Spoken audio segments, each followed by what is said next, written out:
who always causes a bit of a divide in the nation. Yes. Meghan Markle, right? What has she done now? Well, she's just dropped her first episode of her brand new podcast. This is called Confessions of a Female Founder.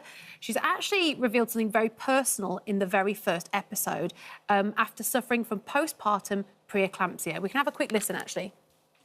And we both had very similar experiences, though we didn't know each other at the time, with postpartum. Yep. And we both had preeclampsia. Oh, postpartum God. Can you preeclampsia. believe we both had that? It's so rare.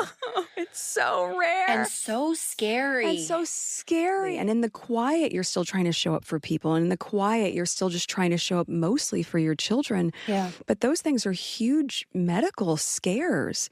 I mean, life or death. Truly.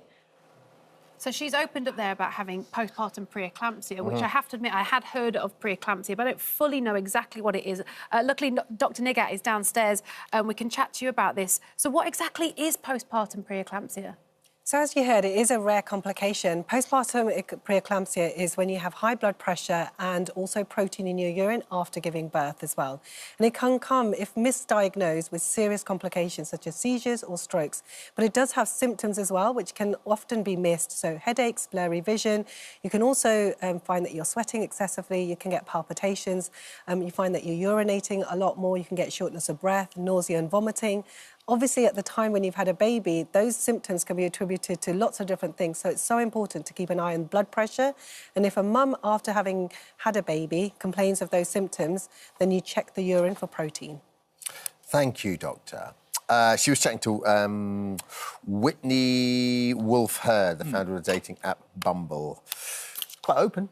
Yeah, I mean, I do wonder sometimes in this country if we find listening to Americans in those kind of podcasts just a little bit difficult. Everything's so scary. And then it's like, and are you showing up for your children? I mean, what does that even mean? Are you showing up for your... So it's almost sometimes like listening to something in a different language. Do you think it's the delivery that's like the issue? I think there's a kind of whole sort of genre of people talking about stuff to fill time without actually really interrogating it. Without saying, it's just words, isn't it? I do find that same annoyance. And it 90% of the podcast, I think. Well, I mean, I do radio. I talk nonsense every morning for 4 hours. And here he is. Yeah, as does Nick. But I would agree with you that this is the thing with Meghan. We all want to like her, but sometimes she does things that almost make me go, oh, I'm finding it a little bit... Maybe it feels disingenuous, but only because of the delivery of some of the stuff feels patronising. Look, on the plus side, if there's anybody watching now who has this condition, and I think celebrities, and we've seen, particularly in issues of emotional health, the two boys, William and Harry, have gained so many yards. Brilliant. So if this helps a woman come to terms with it and she can now turn to her girlfriends or her doctor or her partner, we encourage that. I just think there's a lovely expression which my late mother used to, less is more. And I just think with the Duchess of Sussex, just for a period, and I have no personal animosity towards her, I wish her well, I wish the children nothing but good health. I just think for a period, less is more would be such a welcome change. And I wonder whether many of the public would agree. OK, let's move on. Asda has launched facial recognition and CCTV to tackle shoplifting. It's become the latest high street supermarket to implement new measures amongst record high levels of shoplifting and assaults on staff. It's a new pilot scheme. It's been criticised by Big Brother Watch, a privacy campaign group that's urged the chain to scrap the use of invasive technology. Nick, what do we know about this? Well, we know that in the 12 months of September last year, Dermot, incidents of customer theft rose to nearly 20 billion, and they've got a value here of some £2 billion. Well, that's what they know about. The problem here is that if I go into Asda, Sainsbury's, Tesco, and I run out with a leg of lamb or whatever I choose, or a bottle of scotch, they're not going to stop me. In most instances, and I understand why, the managers tell the staff, look, it is not worth you getting beaten up or worse for a bottle of scotch or a leg of lamb. This will only work, I believe, if there is strict enforcement with it. So let's, for the purpose of the debate, say that I regularly steal scotch and lamb from Asda. If I go in there, how are they going to physically stop me? Because I will go in, and I know my rights or whatever.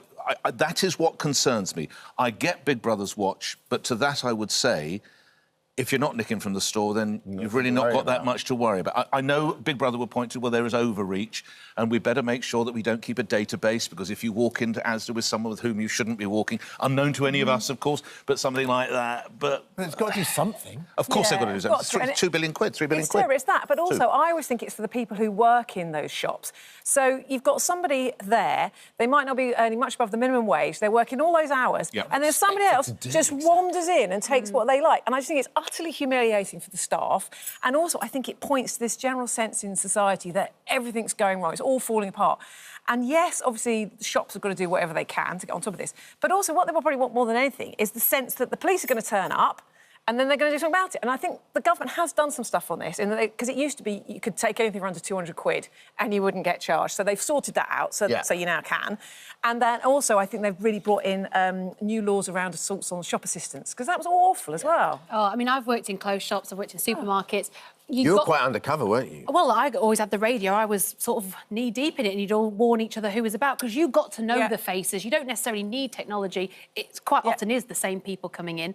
One thing I used to do if it was sort of a young person is I used to just try and scare them a little bit. If I knew they'd taken something, I didn't want to really approach them particularly or do anything too aggressive. But I used to just go up to them and say, you know, if you get a criminal record, you'll never go to Disneyland. And I used to say this to the younger ones, just so they go, what? And like, you won't be allowed in America if you get a criminal record. And they'd just give it, they'd give it all back, and I'd go, right, get out, get out. But sometimes, this is the case. You can't have...